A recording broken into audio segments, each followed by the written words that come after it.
मी काय केलंय?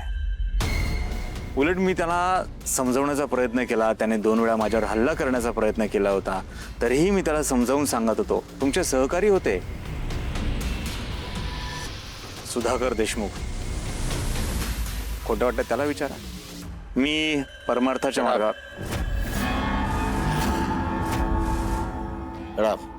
सुधाकर, प्रत्येक खोलीची झडती घ्या.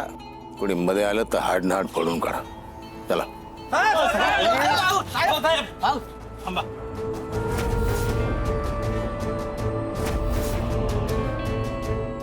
अहो साहेब काय तुमचं बाजूला.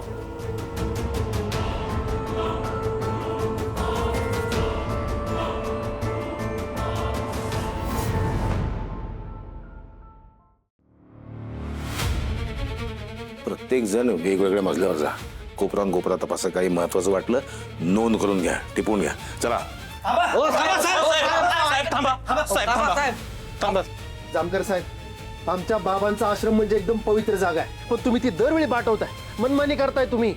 आम्ही शांत बसतोत ना, तुम्ही त्याचा गैरफायदा घेताय. पण आता बास, आता आम्ही शांत बसणार नाही. आपल्या पण लय ओळखी आहेत पार वरपर्यंत. मग तुझ्या वरपर्यंत ओळखेत मग काय करू? काय करायचं ते करणार. वेळ पडले ते बी करणार. Just wait and watch. ओ साहेब, पण ह्याच्या आधी सुद्धा तुम्ही आश्रमावर धाड टाकलीच की. तुम्हाला काय सापडलं का? नाही ना. मग तरी सुद्धा तुम्ही परत परत आश्रमावर धाड मारताय. हे बघा साहेब, मला तर वाटतंय तुम्ही आहे ना आमच्या बाबांना मुद्दामून फसवण्यासाठी हे सगळं करताय. हा. ए सुधाकर, पण साहेब ही leave it.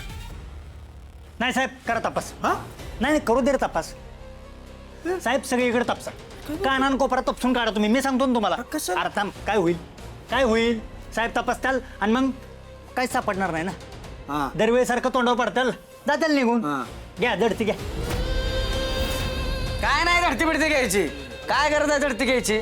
नाही नाही, आपण शांत बसतो ना, त्याचा गैरफायदा घ्यायला लागले ती साहेब. तू हेच वाक्य इथे येऊन बोल. नाही साहेब, कशाला धडती? ये की.